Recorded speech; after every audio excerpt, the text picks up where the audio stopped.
छुओ गिलास छो वरितो? गिलास रखणु पाण अॼु असां वटि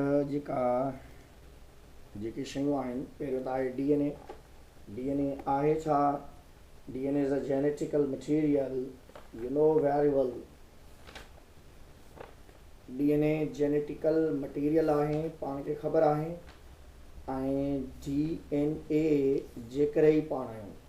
पंहिंजी बॉडी जे अंदरि जेके बि शयूं आहिनि, जेके बि ठहियल शयूं असांजी बॉडी जे अंदरि आहिनि, उहे DNA जे करे आहिनि। ऐं DNA असांजी बॉडी जे तमामु शयुनि खे डेवलप कराए थो, ठाराए थो या ठाहे थो। हाणे पाण वटि DNA जेकॾहिं स्टडी कंदा आहियूं, DNA deoxyribonucleic acid खे चइबो आहे। DNA deoxyribonucleic acid खे चइबो आहे DNA। ऐं DNA में nucleotides, these are the polynucleotides. ऐं उन खां बाद में these are the genetical materials.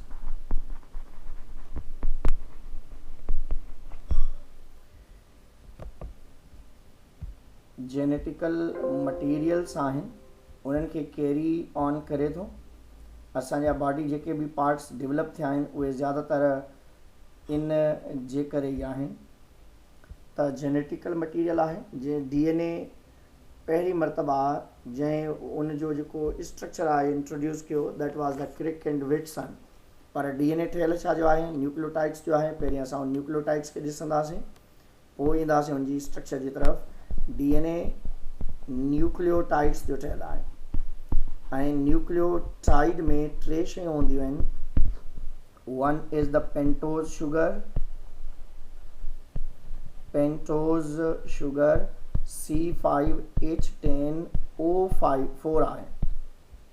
ऐं उन खां बाद में नाइट्रोजिन बेस, एडेनाइन, ग्वानाइन एंड थामाइन आहे। ऐं उन खां बाद में फास्फेट ग्रुप या फास्फोरिक एसिड। त पाण वटि पेंटोज शुगर, नाइट्रोजन बेस ऐं फास्फोरिक एसिड टे शयूं जॾहिं पाण में मिलनि थियूं त उन मां न्यूक्लियोटाइड ठहे थो।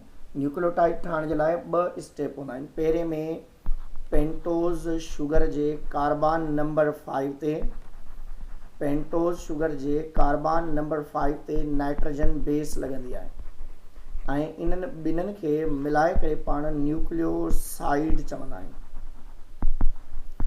न्यूक्लियोसाइड छा खे चइबो आहे? जॾहिं पेंटोज शुगर जे कार्बन नंबर 5 ते नाइट्रोजन बेस लॻे त उनखे न्यूक्लियोसाइड चइबो आहे। ऐं जॾहिं इन न्यूक्लियोसाइड सां कार्बन नंबर 5 ते pentose sugar plus nitrogen base plus phosphate group, इन्हनि टिन्हनि खे जेकॾहिं पाण में मिलाईंदासीं त दैट नोन एज न्यूक्लियोटाइड। हाणे हिकिड़ी शइ यादि रखंदो त नाइट्रोजन बेस हमेशह पेंटोज शुगर जे कार्बन नंबर 1 ते लॻंदी। ऐं जॾहिं तव्हां फास्फेट ग्रुप जंहिंखे H3PO4 चवंदा या HPO4 चवंदा, उहो कार्बन नंबर 1 ते लॻे थो। नाइट्रोजन बेस कार्बन नंबर 1 ते, फास्फेट ग्रुप कार्बन नंबर 5 ते लॻे थो। कार्बन नंबर 5 ते लॻे थो। वरी ॿुधी वेंदो, pentose sugar is the backbone of nucleotide. Pentose sugar J carbon number 1 ते नाइट्रोजन बेस ऐं कार्बन नंबर 5 ते फास्फेट ग्रुप लॻंदो आहे। ऐं उन मां इन न्यूक्लियोटाइड जी फॉर्मेशन थींदी आहे। हाणे न्यूक्लियोटाइड्स खे जेकॾहिं पाण ॾिसंदासीं त उन में पाण खे ख़बर आहे त नाइट्रोजन बेसिस हूंदा आहिनि। ऐं नाइट्रोजन बेसिस जेके आहिनि ॿिनि क़िस्मनि जा आहिनि। हिकिड़ा आहिनि प्यूराइन, जंहिंखे पाण एडेनाइन एंड ग्वानाइन चवंदा आहियूं। ऐं ॿिया हूंदा आहिनि पैरामेडाइन। पैरामेडाइन जेके हूंदा आहिनि साइटोसाइन, यूरेसिल एंड थाइमाइन आहिनि। साइटोसाइन, यूरेसिल एंड थाइमाइन आहिनि। पैरामेडाइन, साइटोसाइन, यूरेसिल ऐं थाइमाइन आहिनि। ऐं प्यूराइन में एडेनाइन ऐं ग्वानाइन मौजूदु आहिनि। हाणे एडेनाइन ऐं ग्वानाइन डबल साइक्लिक स्ट्रक्चर आहे। पैरामेडाइन जेका आहे उहा सिंगल साइक्लिक स्ट्रक्चर हूंदी आहे। कंहिं बि हिकिड़े न्यूक्लियोटाइड जी जेकॾहिं साइज़ ॾिसंदो, हिकिड़े न्यूक्लियोटाइड जी साइज़ जेका हूंदी आहे उहा लेंथ वाइज़ जेका आहे लेंथ वाइज़ उहा हूंदी आहे 0.34 नैनोमीटर और it is equal to 3.4 angstrom. हिकिड़े न्यूक्लियोटाइड जी साइज़ हूंदी आहे। हाणे डीएनए स्ट्रक्चर के पाण ॾिसंदासीं त डीएनए डबल हेलिक्स स्ट्रक्चर आहे या हेलिकल स्ट्रक्चर आहे। DNA Crick and Watson model के ॾिसंदो, विट्सन एंड क्रिक मॉडल जंहिंखे पाण चऊं था, विट्सन ऐं क्रिक मॉडल जेकॾहिं पाण ॾिसंदासीं डीएनए जो त डीएनए डबल स्ट्रैंडेड आहे। DNA is double stranded structure. DNA छा आहे? डबल स्ट्रैंडेड स्ट्रक्चर आहे। डीएनए जी जेका स्ट्रक्चर आहे लेडर लाइक आहे, ॾाकिण नुमा आहे ऐं उन लेडर लाइक स्ट्रक्चर के जेकॾहिं पाण ॾिसूं त डीएनए स्ट्रक्चर जेकॾहिं पाण ॾिसूं त DNA is a double stranded structure, helical structure आहे ऐं उन हेलिकल वरवकर में इन हिकिड़े हेलिकल स्ट्रक्चर में डीएनए जे हिकिड़े हेलिकल स्ट्रक्चर में 10 न्यूक्लियोटाइड्स हूंदा आहिनि। DNA is a double stranded structure ऐं डीएनए डबल स्ट्रैंडेड स्ट्रक्चर त आहे 1953 में क्रिक एंड विट्सन इंट्रोड्यूस करायो ऐं इन्हनि चयो त DNA is a helical structure, ladder type structure ऐं डीएनए में न्यूक्लियोटाइड्स जेके आहिनि पाण में जेके न्यूक्लियोटाइड्स आहिनि, हिकिड़ो न्यूक्लियोटाइड जेको ॿिए न्यूक्लियोटाइड सां हिकिड़े चेन में लॻल आहे, वो कंहिंजी मदद सां लॻल आहे? By the help of phosphodiester bond. Phosphodiester bond माना हिकिड़ो न्यूक्लियोटाइड ॿिए न्यूक्लियोटाइड सां हिकिड़ी चेन में जॾहिं लॻल हुजे त उहो फास्फोडाइईस्टर बॉन्ड सां, ऐं जेकॾहिं आमने सामने जेकॾहिं ॾिसंदो त हिन पासे एडेनाइन हिन पासे थायमाइन, त इन जे विच में छा आहे? डबल बॉन्ड आहे ऐं इहो बॉन्ड जेको आहे उनखे पाण चवंदा हाइड्रोजन बॉन्डिंग चवंदा। जेकॾहिं हिकिड़ो न्यूक्लियोटाइड ॿिए न्यूक्लियोटाइड सां आमने सामने लॻल आहे त उहो लॻल आहे हाइड्रोजन बॉन्डिंग सां, ऐं हिकिड़ो न्यूक्लियोटाइड ॿिए न्यूक्लियोटाइड सां हिकिड़ी चेन में लॻल आहे त फास्फोडाइईस्टर बॉन्ड सां लॻल आहे। हिकिड़े इन हेलिकल स्ट्रक्चर में डीएनए जी जेका हिकिड़ी हेलिकल स्ट्रक्चर ठहे थी, ईअं इन हिकिड़ी हेलिक्स में 10 न्यूक्लियोटाइड्स असांखे मिलंदा आहिनि, 10 न्यूक्लियोटाइड्स ऐं इन हिकिड़े न्यूक्लियोटाइड जी साइज़ आहे असां वटि 0.34 नैनोमीटर। 0.34 नैनोमीटर मल्टीप्लाई बाय 10 कंदो त इन हिकिड़े हेलिक्स जी स्ट्रक्चर पाण खे 3.4 नैनोमीटर मिलंदी ऐं इन खां बाद में 3.4 एंगस्ट्रॉम अथसि। 10 सां मल्टीप्लाई कंदो त 34 एंगस्ट्रॉम जेका आहे उहा पाण खे हिकिड़े हेलिकल स्ट्रक्चर जी साइज़ मिलंदी। हाणे अकॉर्डिंग टू द चुरगाफ त डीएनए जी हिकिड़ी साइड ते जेका शइ हूंदी, ॿी साइड ते उनजे अपोज़िट में एडेनाइन जे साम्हूं थायमाइन हूंदो, ग्वानाइन जे साम्हूं साइटोसाइन हूंदो, ऐं अहिड़े तरीक़े सां थायमाइन आहे त उनजे साम्हूं एडेनाइन हूंदो, ग्वानाइन आहे त उनजे साम्हूं साइटोसिन हूंदो ऐं साइटोसिन आहे त उनजे साम्हूं ग्वानाइन हूंदो। तंहिंजे करे चुरगाफ चए थो त एडेनाइन ऐं थायमाइन जी क्वांटिटी इक्वल हूंदी आहे। Adenine is equal with thymine and guanine is equal with cytosine. Adenine ऐं थायमाइन इक्वल आहिनि, ग्वानाइन ऐं साइटोसाइन इक्वल आहिनि। एडेनाइन जेतिरी क्वांटिटी में अगर फॉर एग्जांपल 10% एडेनाइन आहे त 10% थायमाइन जो हुअणु ज़रूरी आहे, माना इन्हनि ॿिन्हिनि जी परसेंटेज 20% हूंदी। बाक़ी जेको 80% बचे थो उन मां 40% ग्वानाइन ऐं 40% तव्हां साइटोसाइन खे ॾेई सघो था, तॾहिं वञी करे 100% डीएनए ठहंदो। चुरगाफ चए थो quantity of adenine and thymine is equal, guanine adenine and thymine is equal, guanine and cytosine is equal. त तंहिंजे करे इन्हनि जी क्वांटिटी जेतिरी हूंदी उन लिहाज़ सां हूंदी आहे। हाणे अॻिते ईंदासीं त डीएनए रिप्लिकेशन आहे। DNA replication is a semi-conservative. DNA replication is semi-conservative. DNA replication semi-conservative जो मतलब इहो आहे त DNA डबल स्ट्रैंडेड आहे। DNA डबल स्ट्रैंडेड आहे, सेमी कंजर्वेटिव आहे, DNA डबल स्ट्रैंडेड आहे। DNA डबल स्ट्रैंडेड हुअण जे करे त चवंदा त DNA जा जेके ॿई स्ट्रैंड आहिनि, ॿई वारा जेके स्ट्रैंड्स आहिनि ॿई हिकु जहिड़ा ऐं हिकु जहिड़ी इंफॉर्मेशन रखनि, पर DNA रिप्लिकेशन में छा थो थिए, ॿई स्ट्रैंड हिक ॿिए खां अलॻि थी था वञनि। हाणे फॉर एग्जाम्पल हिन वटि एडेनाइन आहे त हिन वटि थायमाइन आहे, गुआनाइन एंड साइटोसिन आहे, एडेनाइन थायमाइन आहे, थायमाइन एडेनाइन आहे, त हाणे ही अलॻि थी थो वञे, ही अलॻि थी थो वञे, ऐं अॻिते ठहण वारा जेके स्ट्रक्चर्स आहिनि उहे हिकु जहिड़ा ई ऑलमोस्ट हूंदा आहिनि। माना फॉर एग्जाम्पल हिन साइड ते जेकॾहिं असां हिते ॿियो हिकिड़ो DNA ठाहियूं त adenine thymine guanine cytosine, adenine thymine guanine cytosine, cytosine guanine आहे। हाणे ही DNA डबल स्ट्रैंडेड आहे। हाणे DNA रिप्लिकेशन में छा थो थिए, ही स्ट्रैंड अलॻि थी थो वञे, ही अलॻि थी थो वञे। हाणे ही आहे त adenine guanine, adenine guanine cytosine आहे, थायमाइन साइटोसिन ऐं साइटोसिन थायमाइन साइटोसिन ऐं गुआनाइन आहे। हाणे चऊं था त DNA रिप्लिकेशन जो मतिलबु छा आहे, दिस इज़ ओल्ड स्ट्रैंड। हाणे नओं स्ट्रैंड जेको ठहंदो उहो कंप्लीमेंट्री विद दिस वन हूंदो।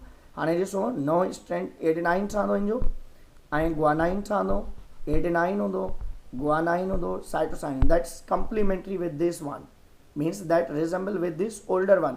ही जॾहिं स्ट्रैंड ठाहींदो त हिन जहिड़ो हूंदो, जॾहिं ही स्ट्रैंड ठाहींदो त हिन जहिड़ो हूंदो। हाणे ॾिसो हिन जो जेकॾहिं स्ट्रैंड ठहे त एडेनाइन आहे त थायमाइन साइटोसिन, थायमाइन साइटोसिन ऐं गुआनाइन हूंदो। ही वारो स्ट्रैंड हिन जहिड़ो आहे ऐं ही वारो स्ट्रैंड हिन जहिड़ो आहे, त इन करे पाण चवंदा त सेमी कंजर्वेटिव कंडीशन हूंदी आहे। हाणे हिते मैथ्यू मेजल्सन एंड फ्रैंकलिन स्टॉल ॿ साइंटिस्ट हुया, मैथ्यू ऐं मेजल्सन एंड फ्रैंकलिन स्टॉल।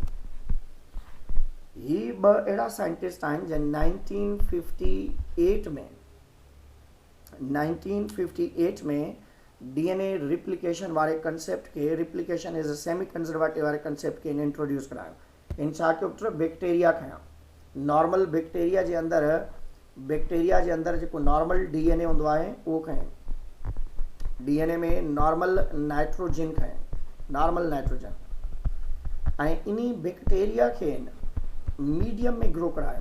कहिड़े मीडियम में ग्रो करायईं, जंहिंजे अंदरि आइसोटोपिक नाइट्रोजन हुयो, दैट वाज N15, माना N14 is a normal one, N15 is a isotopic. हाणे ही बैक्टीरिया जॾहिं रिप्रोड्यूस कयो, माना ही हिकिड़ो बैक्टीरिया हो, हाणे जॾहिं हिन रिप्रोड्यूस कयो त उन बैक्टीरिया जे अंदरि जेनेटिकल इंफॉर्मेशन में जेके DNA जा स्ट्रैंड आया, ऑल पजेस द N15, माना पहिरें जेके ठहिया उन में N14 N15 हुया, बाद में जेके ठहिया N15 वारा। हाणे तमामु N15 वारा बैक्टीरिया जंहिंमें N15 वारी कंडीशन हुई, हाणे इन्हनि तमामु N15 वारनि बैक्टीरिया खे जंहिंजे अंदरि N15 वारी कंडीशन हुई, हाणे N15 वारनि बैक्टीरिया खे हुन छा कयो, हिकु मीडियम में रखियो जंहिंमें N14 वारी कंडीशन हुई।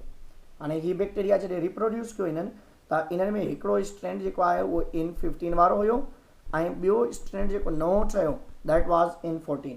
त इन मां असांखे ख़बर पए थी त DNA रिप्लिकेशन सेमी कंजर्वेटिव आहे। हाणे कीअं, फॉर एग्जाम्पल पहिरियों जेको DNA आहे जेको असां स्टार्ट में कयोसीं उन में N14 कंडीशन हुई, सॉरी N15 कंडीशन हुई। हाणे N15 वारे खे जॾहिं रिप्रोड्यूस करायो फर्दर त N15 सेम रहियो, N15 सेम रहियो ऐं N14 किथां खां आयो, हिन मीडियम खां। हाणे N14 छा थियो, ही वारो मीडियम जेको अंदरां आहे इट इज़ N14 कंडीशन, ऐं अहिड़े तरीक़े सां ही अंदरियां ठहियो, दिस इज़ N14 कंडीशन। अहिड़े तरीक़े सां हाणे वरी जॾहिं हिनखे रिप्रोड्यूस करायो त रिप्रोड्यूस करण खां बाद में इन जो ॿाहिरियां N15 वारी कंडीशन आई, ॿाहिरियां N15 ऐं अंदरियां जेको आहे नओं N14 वारो ठहियो, N14 वारो, ऐं नओं जेको हिन तरफ़ खां ठहियो उहो छा हुयो, N14 वारो। त अहिड़े तरीक़े सां DNA रिप्लिकेशन अॻिते जॾहिं वधी त हीअ वारो स्ट्रैंड अलॻि थी वियो, हीअ अलॻि थी वियो। हाणे हिन जा ॿई स्ट्रैंड N14 वारा ठहिया, छो जो N14 पहिरें अवेलेबल हुया ऐं इन वटि N15 ऐं N14 जेको आहे उहो मीडियम मां खयों। हिन मां बि ईअं ई थियो त हिन जो हिकिड़ो स्ट्रैंड N15 वारो 14 वारो, ॿियो N15। हाणे ही ॿई स्ट्रैंड इन जा जेके उहे छा थी विया N14 वारा थी विया। ऐं इन जो हिकिड़ो स्ट्रैंड ही ओल्डर N15 ऐं ॿियो स्ट्रैंड जेको आहे उहो N14 वारो डेवलप थियो। त this condition is known as a DNA replication. DNA replication semi conservative आहे। उन जो मतिलबु इहो आहे त DNA जो जेको हिकिड़ो स्ट्रैंड आहे उहो सेम रहे थो ऐं ॿियो स्ट्रैंड जेको आहे उहो नओं ठहे थो। ऐं अहिड़े प्रोसेस खे पाण नालो ॾींदा आहियूं त DNA replication is a semi conservative. Truck ते हली करे जीन्स जो कंसेप्ट बि आयो, जेको पहिरीं मरतबा 1902 में जेके आहिनि आर्चीबाल्ड गेरड उन इन्हनि ते DNA ते वर्क बि कयो, मेंडल बि वर्क कयो 1960s में। त गेरड हिकिड़ी शइ आइडेंटिफाई कई। गेरड जेको आहे मेंडलियन ट्रेट जे लिहाज़ सां उन हिकिड़ी शइ आइडेंटिफाई कई त उन गेरड छो जो ही फिजिशियन डॉक्टर हो, उन वटि हिकिड़ी फैमिली आई ऐं फैमिली जा जेके माण्हू हुया उन जे अंदरि प्रॉब्लम हुयो। छा प्रॉब्लम हुयो? अल्कप्टोन्यूरिया वारी डिज़ीज़ हुई उन्हनि खे। माना हिकिड़ो जीन उन्हनि जे अंदरि डिलीट थी चुको। जॾहिं बि उहे यूरिन पास पिया कनि त उन्हनि जे यूरिन जो कलर ब्लैकिश थी पियो। गेरट वॉज द डॉक्टर ऐं जॾहिं उन पंहिंजे पेशेंट्स खे ॾिसो त उन जे अंदरि कहिड़ी शइ कहिड़ी डिज़ीज़ हुई उन्हनि खे? अल्कप्टोन्यूरिया।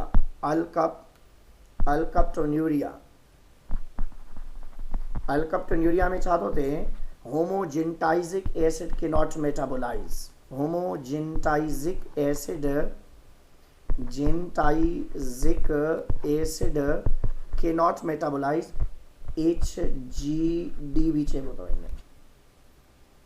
होमोजेंटाइजिक एसिड डाइऑक्साइड भी चइबो आहे। होमोजेंटाइजिक एसिड या असां उन केमिकल जो नालो आहे होमोजेंटाइजिक एसिड्स ऐं उनखे मेटाबोलाइज़ करण जे लाइ जेको इंज़ाइम अथव उन इंज़ाइम जो नालो आहे HGD। इंज़ाइम जो नालो आहे HGD ऐं उन इंज़ाइम खे फुली फॉर्म चवंदा आहियूं पाण होमोजेंटाइजिक एसिड जेंटाइजिक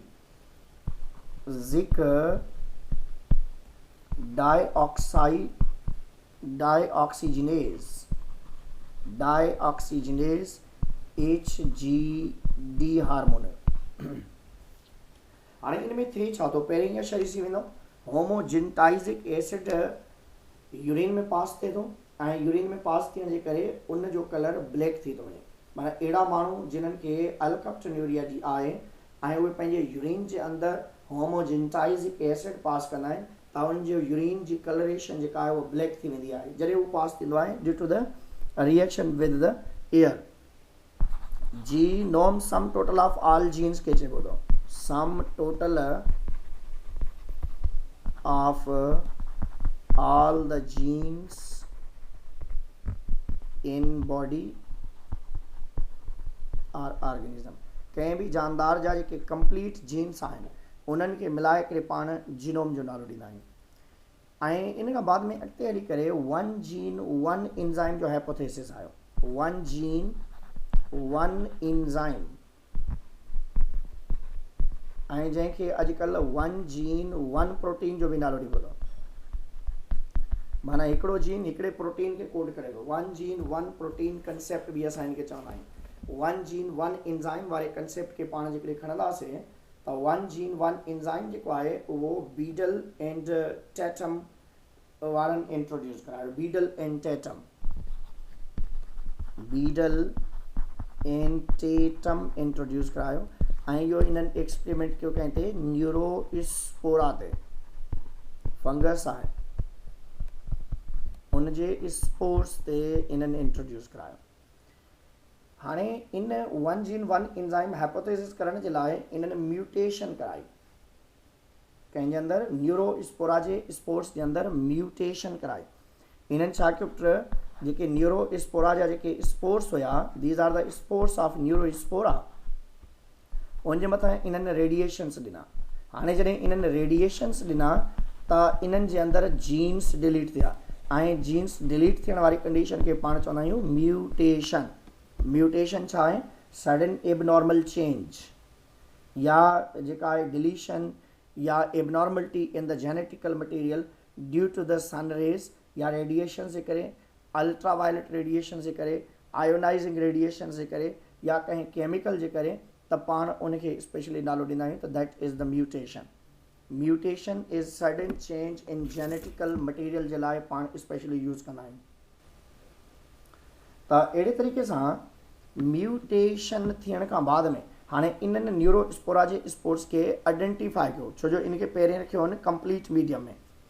छा ॾिनई पुट? इनखे रेडिएशन्स ॾियण खां बाद में उनखे रखियईं कंप्लीट मीडियम में। ऐं कंप्लीट मीडियम जे अंदरि कहिड़ी शइ अवेलेबल हुई? त that possesses all necessary metabolites, possesses necessary nutrients चओसि तव्हां। छा मौजूदु हुया उनजे अंदरि? ज़रूरी न्यूट्रिएंट्स उनजे अंदरि अवेलेबल हुया। ऐं उहे ज़रूरी न्यूट्रिएंट्स अवेलेबल हुया ऐं उन्हनि ज़रूरी न्यूट्रिएंट्स खे उन यूटिलाइज़ करे उनजे करे सभु न्यूट्रिएंट्स ॾाया। ईअं न थिए त हीअ जेके आहिनि कंहिं शइ जे डिलीट थियण जे करे मरी वञनि। इन पुट छा कयो? पहिरें न्यूरोस्पोरा खे खयईं ऐं इन न्यूरोस्पोरा खे रेडिएशन्स ॾेई करे म्यूटेशन कराई। हाणे mutation sudden change due to the genetical material खे चइबो आहे। ऐं जंहिं जानदार में इहा ख़राबी थिए पई उनखे म्यूटंट चइबो अथव। ऐं जेको केमिकल पाण यूज़ कयूं था उनखे म्यूटाजेनिक केमिकल चइबो अथव। म्यूटेशन प्रोसेस आहे। म्यूटंट उहो जानदार जंहिंमें म्यूटेशन थी आहे। म्यूटाजेनिक केमिकल्स माना उहे दवाऊं, उहे केमिकल जेके म्यूटेशन कराइनि थियूं। ऐं इन खां बाद में त असां वटि बीडल ऐं टेटम वारी कंडीशन आहे ऐं ग्रेट जेको आहे जेनेटिक आहे, जेनेटिक्स लिहाज़ सां इन स्पेशली जेको आहे जॾहिं नॉर्मल मीडियम खयो उन में यीस्ट बि यूज़ कयो ऐं जॾहिं इन म्यूटेशन कराई उनखे कंप्लीट मीडियम ॾिनई। कंप्लीट मीडियम ॾियण खां बाद में उन टिनि क़िस्मनि जा म्यूटंट ठाहे करे उनखे चेक कयो। One is mutant 1। हाणे म्यूटंट 1 उहे हुआ जंहिंजे अंदरि जेके आहिनि 3 जीन डिलीट थिया हुया।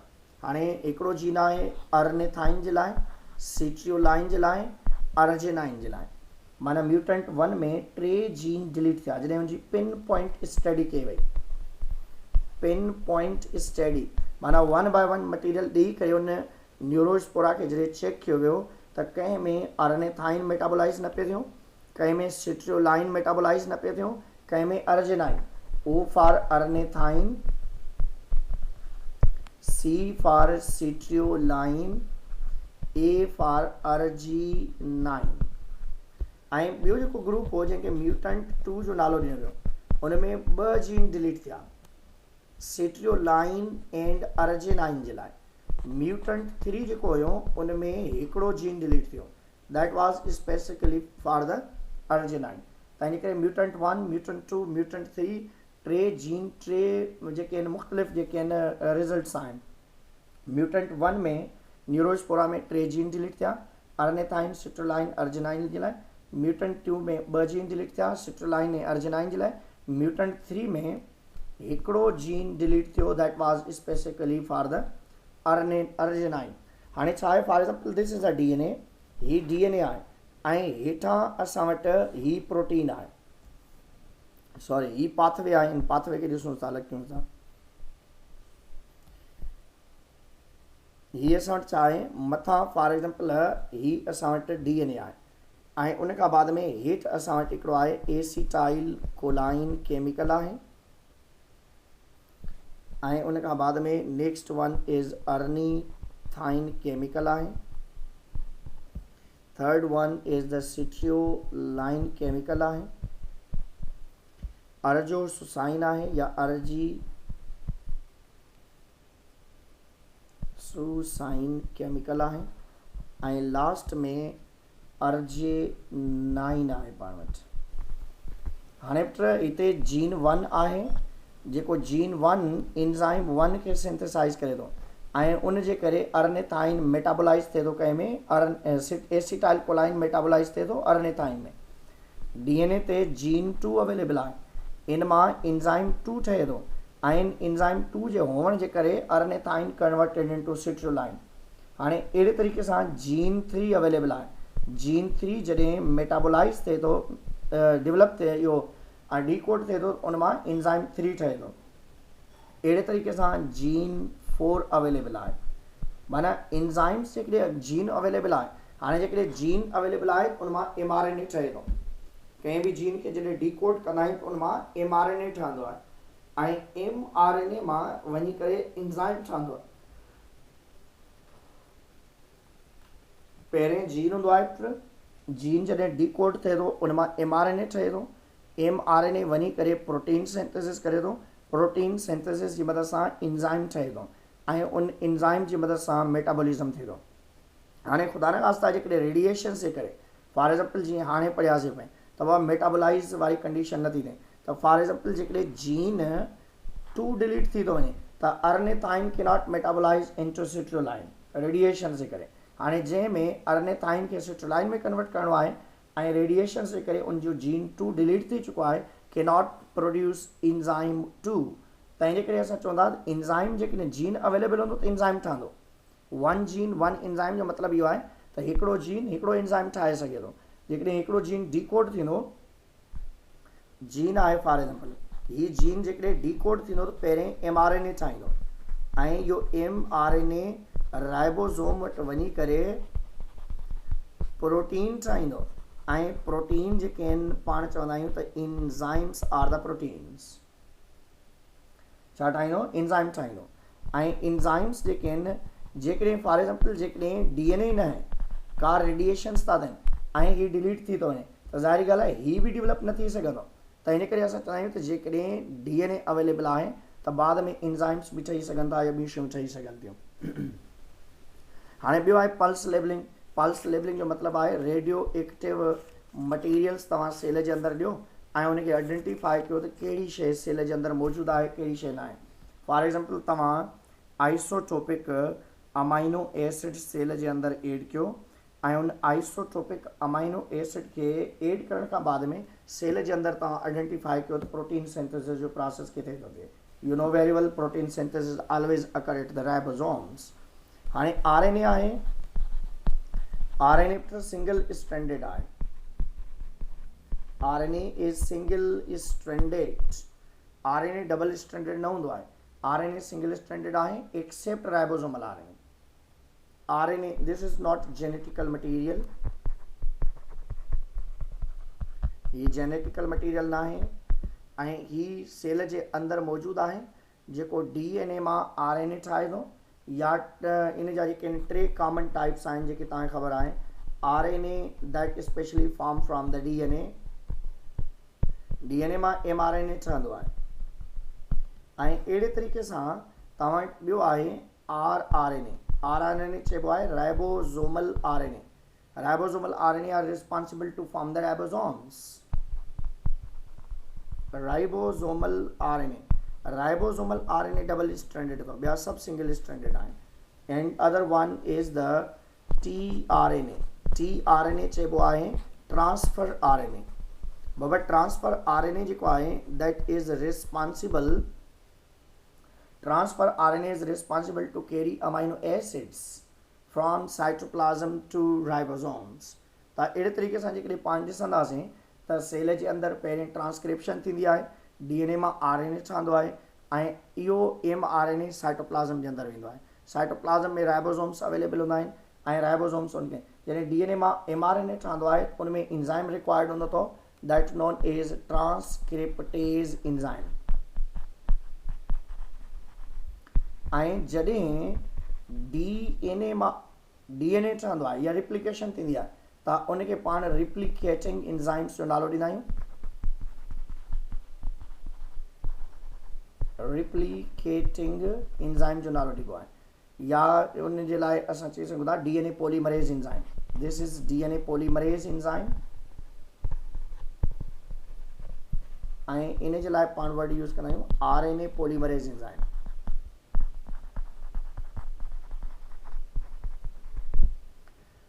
त पाण खे ख़बर आहे DNA जेनेटिकल इंफॉर्मेशन कन्वर्ट करे थो mRNA में, ऐं mRNA ते जेका कोडेड इंफॉर्मेशन लिखियलु हूंदी आहे उहा ट्रिपलेट कोड जी फॉर्म में हूंदी आहे। ऐं इहे ट्रिपलेट कोड्स जेके आहिनि पाण हमेशह जेके आहिनि नाइट्रोजीनियस बेसिस जी मदद सां ठाहींदा आहियूं। ऐं उहे नाइट्रोजीनियस बेसिस कीअं आहिनि? One is the uracil, for example ईअं साइटोसिन आहे, ऐं उन खां बाद में एडेनाइन आहे, ऐं लास्ट में गुआनाइन आहे, ऐं आख़िर में तव्हां यूरेसिल साइटोसिन हिकु ॿ ठाहींदुसि मां, बाक़ी तव्हां पाण ठाहे वठिजो। गुआनाइन आहे ईअं। हाणे हिते ॾिसो ही यूरेसिल आहे इन ॻाल्हि। हाणे हितां हिन पासे बि तव्हां यू रखंदव, यू सां यू डबल यू, ऐं ही वारो यू खणंदव, ट्रिपल यू थी वेंदा। हाणे ही यू जेके आहिनि ॿई गॾु, ही सी खणंदव तव्हां, ट्रिपलेट कोड थी वेंदो। डबल यू ए थी वियो, डबल यू जी थी वई। हाणे पहिरें हिनखे U C U, U C C, U C A, U C G वारी कंडीशन आहे।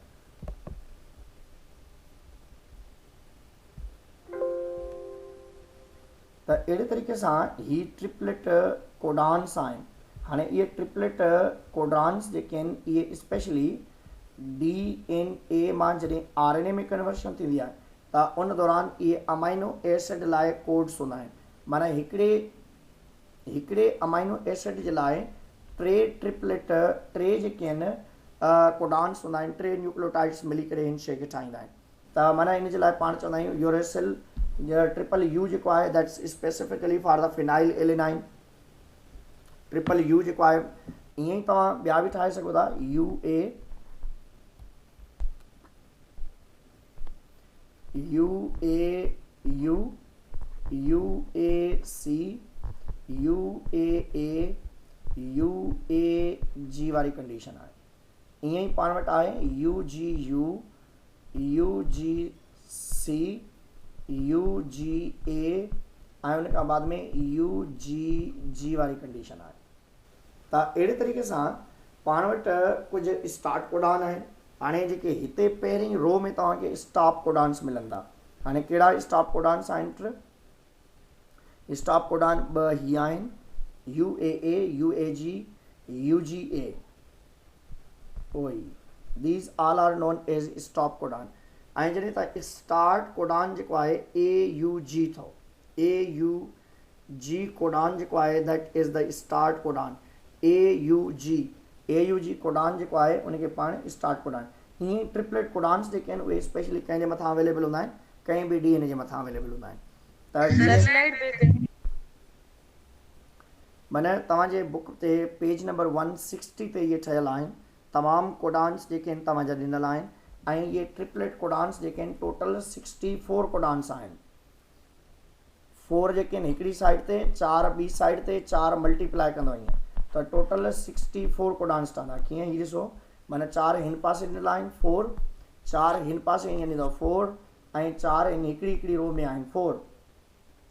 त 4 मल्टीप्लाई बाय 4 ऐं 4 सां कंदव त 4 मल्टीप्लाई बाय 4, 4 कंदव त 64 टोटल कोडान्स आहिनि। टोटल कोडान्स जेके आहिनि, टोटल ट्रिपलेट कोडान चई सघो था। ट्रिपलेट कोडान्स जेके आहिनि केतिरा आहिनि? 64 कोडान्स आहिनि। ऐं इन जे अगेंस्ट में जेके TRNA ते कोडान्स ठहंदा आहिनि उन्हनि खे पाण नालो ॾींदा आहियूं त that are the anticodes. Triplet codes जेके आहिनि उहे मौजूदु हूंदा आहिनि mRNA ते, ऐं mRNA जे अगेंस्ट में जेके कोड हूंदा आहिनि उन्हनि खे एंटी कोडान्स चइबो आहे।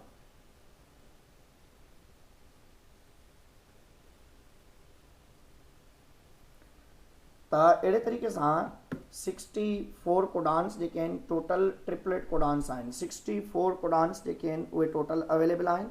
उन मां कुझु कोडान्स अहिड़ा आहिनि जेके रिपीट थींदा आहिनि, माना इन जे लाइ सेम अमाइनो एसिड जे लाइ। पाण वटि 20 अमाइनो एसिड आहिनि ऐं 64 कोडान्स आहिनि। हाणे इन 64 मां तव्हां वटि 60 जेके आहिनि कोडान्स उहे अमीनो एसिड्स जे लाइ हूंदा आहिनि, ऐं बाक़ी 4 कोडान्स जेके आहिनि उन मां हिकिड़ो AUG कोड जेको आहे उहो स्टार्ट कोडान आहे, ऐं 3 जेके आहिनि स्टॉप कोडान आहिनि। UAA, UAG and UGA. These all three are known as a stop codons. AUG start codon है। हमेशा जॾहिं भी कोई mRNA होंदो त उन जो पहिरियों माना फॉर एग्जांपल ही अमाइनो एसिड आहे त उन जो पहिरियों जेको कोड लॻल हूंदो उहो हूंदो AUG ऐं आख़िरी जेको कोड हिते लॻल हूंदो इन्हनि टिनि मां को बि हिकिड़ो हूंदो। स्टॉप हिन पासे फॉर एग्जांपल कयो था, स्टार्ट जेकॾहिं हिन पासे कयो था त सभ खां पहिरियों कोड हमेशा AUG हूंदो ऐं इहो AUG हमेशा मीथियोनाइन अमाइनो एसिड लाइ हूंदो अथव। मीथियोनाइन अमाइनो एसिड माना जॾहिं बि प्रोटीन सिंथेसिस जो प्रोसेस थींदो आहे त हमेशा पहिरियों अमाइनो एसिड मीथियोनाइन लॻंदो आहे। फर्स्ट अमाइनो एसिड इज़ मीथियोनाइन ऐं आख़िरी जेको स्टॉप कोडॉन्स आहिनि they are not for the any coded information. तंहिंजे करे ही फुल स्टॉप आहिनि माना जॾहिं बि को शइ का सेंटेंस ख़तमु थींदो आहे त हमेशा उनखे ऑफ करण जे लाइ स्टॉप करण जे लाइ हिन UAA इन कोडॉन्स जी जेका आहे उहा अवेलेबिलिटी हूंदी आहे। त इन खां बाद में पाण वटि आहिनि डीकोडिंग जो मतिलबु इहो हूंदो आहे जॾहिं mRNA ही अवेलेबल आहे हिन mRNA जे कोडॉन्स खे राइबोसोम्स जे अंदरि डीकोड कयो वञे। फॉर एग्जांपल हिते कोडॉन आहे पाण वटि UU ऐं उन खां बाद में हिते कोडॉन आहे CUU त हिते जेके अमाइनो एसिड खणी था अचनि tRNA त उन ते एंटी कोडॉन हूंदो आहे AAA। ही पाण खे हिक ॿिए में छा था कनि रिकग्नाइज़ कंदा। जॾहिं इहे हिक ॿिए खे रिकग्नाइज़ कंदा त हिन जॻह ते ॿियो बि tRNA अवेलेबल आहे जंहिंमें आहे GAA वारी कंडीशन आहे। हाणे ही अमाइनो एसिड पाण में तॾहिं जुड़ंदा जॾहिं ही कोडॉन्स हाणे ही अंदरि जेको प्रोसेस थिए थो इहो डीकोडिंग थिए थी। डीकोडिंग जो मतिलबु आहे coded triplet information of mRNA। ही mRNA आहे इन mRNA ते जेको CUU आहे उन जे ख़िलाफ़ु जेको अगेंस्ट में tRNA ते कोडॉन चयो आहे उहे ॿई पाण में मैच कंदा। जॾहिं मैच कंदा इन जो जेको टिकण ते मौजूदु अमाइनो एसिड आहे उहे डीअटैच थी वेंदा ऐं अहिड़े तरीक़े सां ही प्रोसेस कॉमनली प्रोसीड थींदो आहे। हाणे mutation is sudden change in genetical material माना वालदेन खां औलाद में जेका जेनेटिकल मटीरियल जे अंदरि चेंज थी अचे जेका तब्दीली थी अचे उन जेनेटिकल इंफॉर्मेशन में जेका चेंज ईंदी आहे उनखे पाण म्यूटेशन जो नालो ॾींदा आहियूं। म्यूटेशन वटि चइबो आहे sudden change in genetical material. Sudden change in genetical material जे लाइ चवंदा आहियूं हेरिडिटरी मटीरियल में ऐं उहा ज़्यादातर छाजे करे अचे थी कुझु केमिकल्स जे करे ऐं उन्हनि खे म्यूटाजेनिक सबस्टेंसिस जो नालो ॾींदा आहियूं। हाणे जेके म्यूटाजेनिक सबस्टेंसिस आहिनि उहे अल्ट्रावायलेट रेडिएशंस आहिनि आयोनाइजिंग रेडिएशंस आहिनि या कुझु कार्सिनोजेनिक सबस्टेंसिस या केमिकल्स जेके पाण खाऊं था उहे अची था वञनि। हाणे म्यूटेशन ते हाणे रिसेंटली पाण पढ़ी आयासीं त पहिरीं मरतबा बीडल एंड टेटम इन ते वर्क कयो। हाणे म्यूटेशन जेकॾहिं कंप्लीट क्रोमोज़ोम्स ते थिए थी ऐं सॼो क्रोमोज़ोम डिलीट थी थो वञे त उनखे पाण क्रोमोज़ोमल म्यूटेशन जो नालो ॾींदा आहियूं। जेकॾहिं को क्रोमोज़ोम जे मथां जीन डिलीट थी थो वञे त उनखे जीन म्यूटेशन चइबो आहे। जेकॾहिं को न्यूक्लियोटाइड अदली बदली थिए थो या न्यूक्लियोटाइड में का ख़राबी थी अचे त उनखे पॉइंट म्यूटेशन जो नालो ॾिबो आहे। माना हिकिड़ो हूंदो आहे क्रोमोज़ोमल म्यूटेशन जंहिंमें कंप्लीट क्रोमोज़ोम डिलीट थींदो या एड थींदो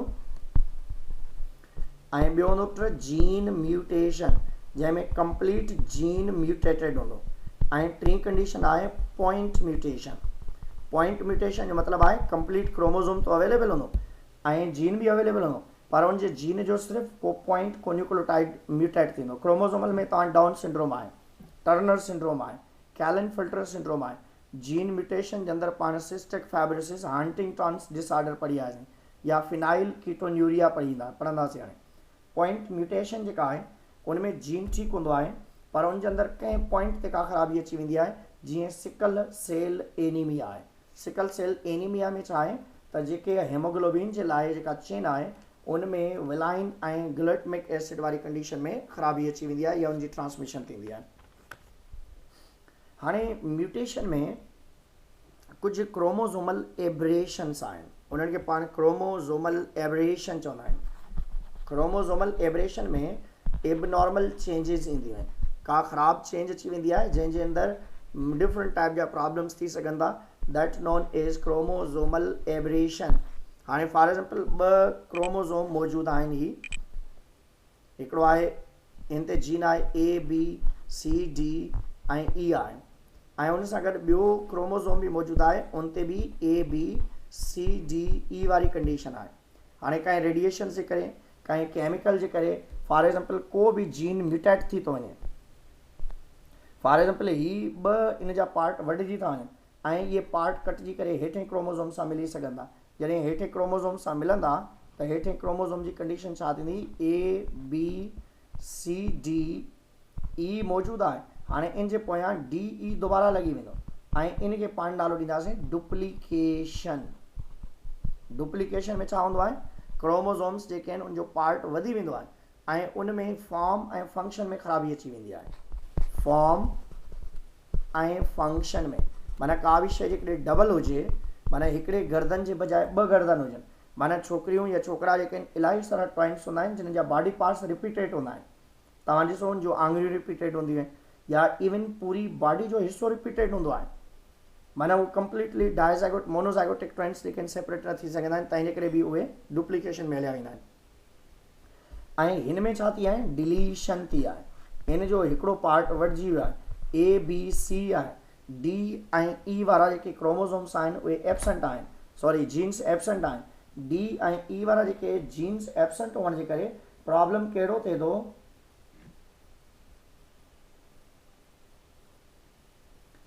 त अहिड़े तरीक़े सां ABC, हाणे इन में ABCD ऐं E जेको आहे उहो एब्सेंट आहे, D ऐं E जेको आहे उहो डिलीट थी चुको आहे। जीअं तव्हां वटि क्लेफ्ट पैलेट आहे, माना तालू डेवलप नथो थिए, या उनखां बाद में लिप क्लेफ्ट आहे, कटेड लिप्स आहिनि, या ईअं को बि ऑर्गन, माना फॉर एग्जांपल तव्हां जॾहिं डॉक्टर थींदव त तव्हां ॾिसंदव खोड़ सारा जेके आहिनि ॿार जंहिंजो वेजाइनल रीजन ई न हूंदो आहे, पीनस ऐं वेजाइना ॿई न हूंदा आहिनि, सिर्फ़ु उन्हनि में पोर हूंदो आहे, या उनखां बाद में यूटीरस हूंदो ई न आहे, या उनखां बाद में यूरिनरी ब्लैडर हूंदो ई न आहे, या अहिड़ा ऑर्गन्स बॉडी जे अंदरि अवेलेबल ई न आहिनि हूंदा। तव्हां परेशान थी वेंदव अहिड़े क़िस्म जा माण्हू ॿार कीअं पैदा थींदा, माना उन्हनि जो को न को पर्टिकुलर ऑर्गन म्यूटेटेड हूंदो आहे, डिलीटेड हूंदो आहे, कंहिं में डबलिंग हूंदी आहे, कंहिं में डिलीटेड हूंदो आहे। जेकॾहिं डबलिंग हुजे त डुप्लीकेशन, जेकॾहिं न हुजे पोइ उनखे डिलीशन जो नालो ॾींदा आहियूं। हाणे फॉर एग्जांपल ही हिकिड़ो क्रोमोज़ोम अवेलेबल आहे ABCD आहे, EFG आहे। हाणे ही क्रोमोज़ोम जी सीक्वेंस सही आहे, पर कंहिं कंडीशन जे करे इन क्रोमोज़ोम जे अंदरि मौजूदु जेके जीन्स आहिनि इन्हनि में जेका कंडीशन आहे उहा अॻिते पोइते थी वञे, माना फॉर एग्जांपल ACDBEFGH वारी कंडीशन थी वञे, माना सीक्वेंस जेका आहे उहा हेरा फेरी थिए, माना जीन्स सेम मौजूदु हुजनि पर उन जीन्स जी अॻिते पोइते कंडीशन थियण जे करे इन में वैराइटीज़ ईंदी अथव ऐं इन में ज़्यादातर जेका आहे नवां जेके आहिनि स्पीशीज़ डेवलप थियण जा चांस हूंदा आहिनि। त ट्रांसलोकेशन इनखे पाण स्पेशली पाण चवंदा आहियूं त इनवर्शन आहे, this is known as inversion. Inversion में छा हूंदो आहे, जीन्स सेम हूंदा आहिनि पर उन जीन्स जी अॻिते पोइते रदोबदल थियण जे करे उन जी जेनेटिकल इंफॉर्मेशन में चेंज अची वेंदी आहे ऐं इन चेंज थियण जे करे ज़्यादातर नवां स्पीशीज़ या नवां जानदार बि ठही सघनि था, या उनखां बाद में न्यू वैराइटीज़ प्रोड्यूस थी सघंदियूं, या क्रॉसिंग ओवर वारी कंडीशन वारो कमु थी सघे थो। क्रॉसिंग ओवर में छा हूंदो आहे, क्रोमोज़ोम्स जी पोजीशन, जीन्स जी पोजीशन जेका आहे क्रोमोज़ोम्स ते अदली बदली थींदी आहे या उनमें तब्दीली अची वेंदी आहे। हाणे ट्रांसपोजिशन में छा आहे, ट्रांसलोकेशन में त ABCD आहे, फॉर एग्जांपल ABCD वारो ॿियो क्रोमोज़ोम आहे ऐं हिन पासे ही क्रोमोज़ोम आहे XYZ वारो, माना 2 अलॻि क्रोमोज़ोम आहिनि। पहिरें छा पियो थियो, इन्हनि ॿिन्हिनि सेम क्रोमोज़ोम खे होमोलॉगस चइबो आहे, हीउ पाण में होमोलॉगस थियो। हाणे हिन क्रोमोज़ोम जो पार्ट कटिजी करे हिन सां एड थिए ऐं हिन जो पार्ट कटिजी करे हिन सां एड थिए, त इन जे लाइ पाण वर्ड यूज़ कंदासीं त ही ट्रांसलोकेशन आहे, माना changing of position from one homologous chromosomes towards the another homologous, या broken part of chromosome attached with non-homologous chromosome. हाणे इन जी कंडीशन कहिड़ी थी वेंदी? हाणे इन जी कंडीशन टे थी वेंदी, ए बी सी डी मौजूदु आहे, इन सां गॾु एक्स एक्स्ट्रा अची वियो आहे. अहिड़े तरीक़े सां हिन वटि कंडीशन छा हूंदी, डी एक्स वाई ज़ेड वारी कंडीशन अची वेंदी. हाणे अहिड़ी कंडीशन में ट्रांसलोकेशन थींदी आहे, ऐं इन ट्रांसलोकेशन वारी कंडीशन में छा हूंदो आहे, normally new varieties new species produce थी सघनि थियूं. न्यू वैराइटीज़ इनवर्शन में न्यू चेंजिस ईंदियूं आहिनि जानदार में, ऐं इन जे अंदरि नयूं वैराइटीज़ या न्यू ऑर्गेनिज़म प्रोड्यूस थी सघनि था. हाणे नॉर्मली छा आहे, जीन म्यूटेशन तव्हांखे पहिरें ॿुधायोसि, जॾहिं कंप्लीट जीन डिलीट थिए त जीन म्यूटेशन, क्रोमोसोम डिलीट थिए त क्रोमोसोमल म्यूटेशन. ऐं अहिड़े तरीक़े सां number of chromosomes, number of things जेके आहिनि उहे कंसर्न्ड आहिनि. हाणे ionizing radiations are highly virulent, or we can say that are very dangerous, means that can easily break the phosphodiester bond. माना रेडिएशंस पवनि था ऐं इहे रेडिएशंस वाटर खे ब्रेक कनि था ऐं उन मां फ्री रेडिकल्स निकिरनि था, ऐं उहे फ्री रेडिकल्स असांजे डीएनए खे डिस्टर्ब कनि था. ऐं जॾहिं डीएनए डिस्टर्ब थिए थो त उहो वरी एड त थी थो वञे, छो जो असां वटि जेके यूकारियोटिक आहियूं दे पसेस लाइगेज एंजाइम. पाण इन लाइगेज एंजाइम जी मदद सां जीन खे एड करे सघूं था, ब्रोकन पार्ट खे एड करे सघूं था, जॾहिं त prokaryotic organisms do not possess the ligase enzyme.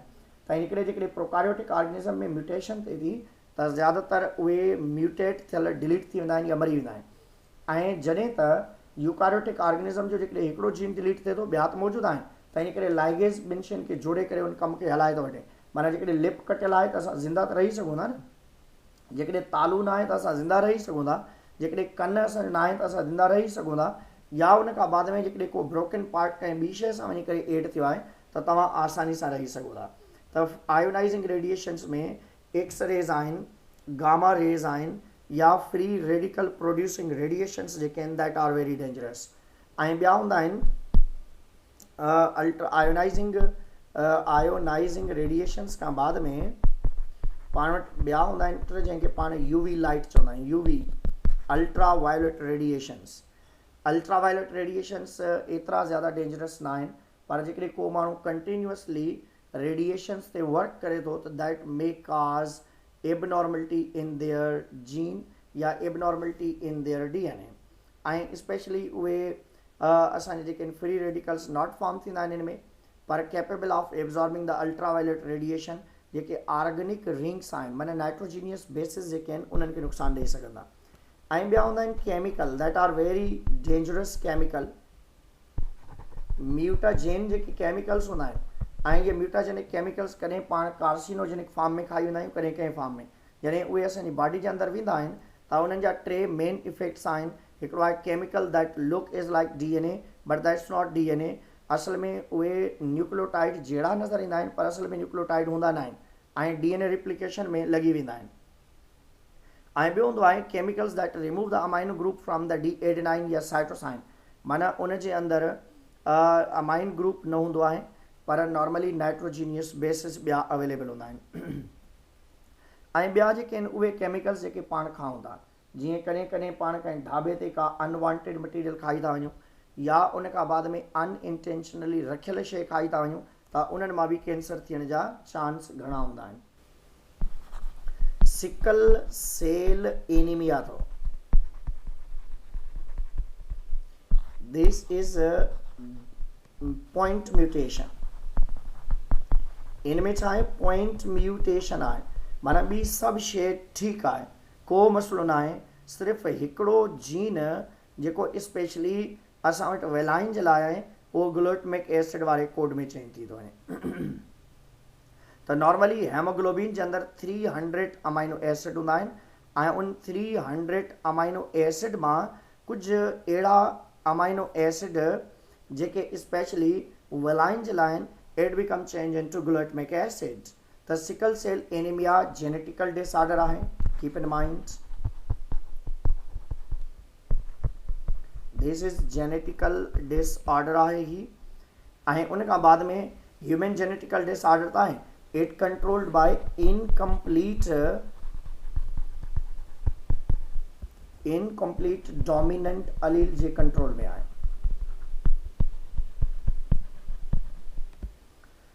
ऐं इनखे सिकल सेल एनीमिया चइबो छो आहे? पहिरीं शइ यादि रखंदो, सिकल सेल एनीमिया उन जे करे चवंदा छो जो नॉर्मल कंडीशन में इन जो आरबीसीज़ राउंडेड हूंदो आहे।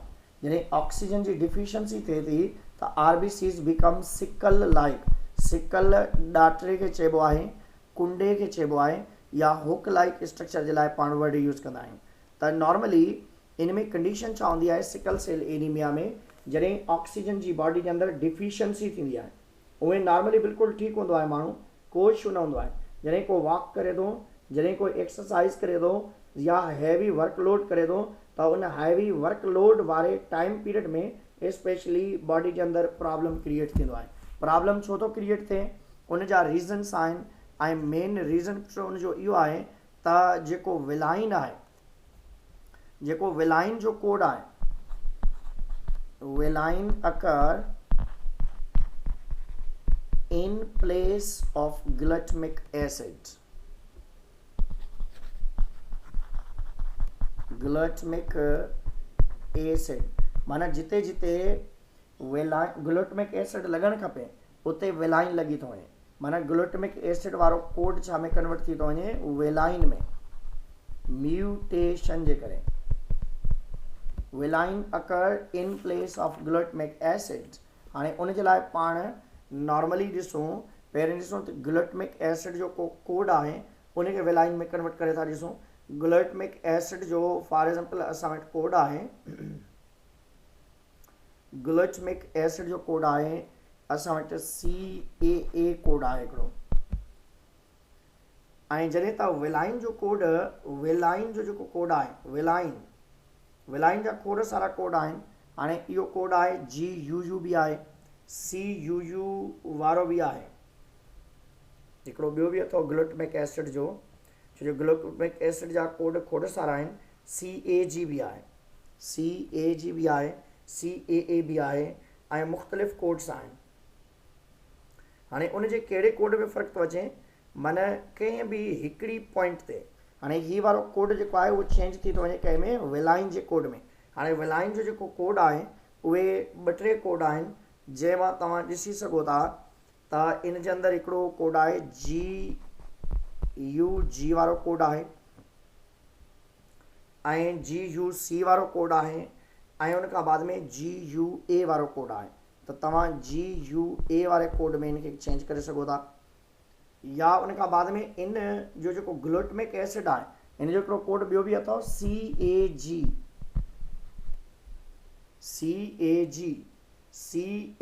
कोड भी आहे, CAG कोड भी आहे ग्लूटामिक एसिड जो।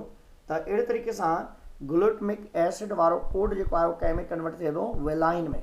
जिते जिते ग्लूटामिक एसिड लॻल हुअणु खपे it become change into valine. तंहिंजे करे ॿियो को बि फ़र्क़ु न आहे, सेम टाइप जा अमाइनो एसिड लॻल आहिनि, पर जिते जिते ग्लूटामिक एसिड लॻणु खपे आहे उते विलाइन लॻल आहे। तंहिंजे करे एबनॉर्मल ट्रांसपोर्टेशन ऑफ ऑक्सीजन थिए थी, कार्बन डाइऑक्साइड थिए थी। जॾहिं एबनॉर्मलिटी थिए थी त उन दौरान आरबीसीज़ सिकल लाइक थींदा, ऐं सिकल लाइक आरबीसीज़ जेके आहिनि उहे ब्लॉक करे छॾींदा आहिनि असांजो कैपिलरीज़ खे, ब्लड वेज़ल्स खे। त इन करे प्रॉब्लम कहिड़ो थो थिए त असां प्रॉपरली जेके आहिनि इन वर्क खे प्रोसीड न करे सघंदा आहियूं या कमु न करे सघंदा आहियूं। सिकल सेल एनीमिया वारा जेके पेशेंट हूंदा आहिनि उहे घणी वॉक न करे सघंदा आहिनि, घणो वर्कलोड खणी न सघंदा आहिनि, ऐं घणो जेको आहे ऑक्सीजन जी डिफिशियंसी में सर्वाइव न करे सघंदा आहिनि। त अहिड़े क़िस्म जी प्रॉब्लम जे करे ज़्यादातर तव्हां ॾिठो हूंदो त जेके बि माण्हू आहिनि स्पेशली जेके फोर्स में वञणु चाहिनि था, फ़ौज में वञणु चाहिनि था, त पहिरें उनजी पहिरें इहा ई टेस्ट कराइबी आहे त हू भागम दौड़म करे सघे थो या नथो करे सघे। ऐं जेकॾहिं भागम दौड़म नथो करे सघे त नॉर्मली उनखे किकआउट कबो आहे या उनखे कढे छॾिबो आहे। बाबा जंहिं माण्हू खे सिकल सेल एनीमिया आहे उनखे मलेरिया न थींदी आहे। मलेरिया उनजे करे न थींदी आहे छो जो उनजे अंदरि मैग्नीशियम आयन्स रिलीज़ थींदा आहिनि ऐं उहे unfavourable condition for the plasmodium create कंदा आहिनि। फिनाइल कीटोन्यूरिया हिकिड़ो हूंदो आहे अल्कप्टन्यूरिया जंहिंमें होमोजिनटाइज़िक एसिड निकिरंदो आहे। फिनाइल कीटोन्यूरिया में छा हूंदो आहे, phenylalanine amino acid cannot metabolize, phenylalanine amino acid cannot metabolize. ऐं पाण ही पोलीजेनिक इन में प्लियोट्रॉपिक कंडीशन में पढ़ी विया आहियूं। इन पोलीजेनिक ट्रेट ऐं प्लियोट्रॉपी वारी कंडीशन में पाण उते डिस्कस भी करे आया आहियूं त ही जेके आहिनि प्लियोट्रॉपी वारी कंडीशन में त मल्टीपल वेरिंग ट्रेट्स जेके हूंदा आहिनि, सॉरी प्लियोट्रॉपी वारी कंडीशन हूंदी आहे जॾहिं multiple effect of single jean पाण पढ़ंदा आहियूं त उन जे अंदरि असां इनखे पढ़ी आयासीं। फिनाइल कीटोन्यूरिया में छा थो थिए, phenyl alanine amino acid metabolise नथो थिए ऐं उनखे यूरिन में पास करे थो। ऐं जॾहिं phenyl alanine amino acid urine में पास थिए थो त पेशेंट जी कंडीशन कहिड़ी हूंदी आहे, जेकॾहिं नंढड़ो ॿारु आहे त उहो मेंटल रिटार्ड थी सघे थो। छाजे करे, छो जो phenyl alanine amino acid is essential, specially U can say that is essential for the development of brain. नंढड़ो ॿारु आहे त उनखे दिमाग़ सॻोरो डेवलप करिणो आहे ऐं जेकॾहिं तव्हां असां आहियूं त उनजी स्किन में प्रॉब्लम थींदो ऐं हेयर्स जी पिगमेंटेशन में, हेयर ऐं स्किन पिगमेंटेशन में फ़र्क़ु ईंदो ऐं उन खां बाद में ही ओल्ड एज में ही प्रॉब्लम थींदो आहे। सॉरी, हीअ नॉर्मली जेको आहे 30 इयर्स या मोर लाइफ सर्वाइव करे सघे थो। इनखे PQU भी चइबो आहे, PKU। ऐं हीअ mutationally individual with the genetic constitutions हूंदा अथव, कंस्टिट्यूशंस हूंदा आहिनि, develop mature normally. Phenylketonuria recessive disorder आहे, दिस इज़ रेसेसिव डिसऑर्डर आहे ऐं ये रेसेसिव डिसऑर्डर आहे that cause by mutation of allele genes ऐं उन खां बाद में normally break down of phenylalanine ऐं only individual homozygous for the mutant allele develop the disorder करे सघनि था। So it's all about this chapter. ऐं इन चैप्टर में जेकॾहिं का बि शइ तव्हांखे परेशानी हुजे त तव्हां पुछी वठिजो, को मसइलो आहे पुछी वठिजो, या ही मां अपलोड कयां थो इन लेक्चर खे तव्हां वरी ॾिसी वठिजो।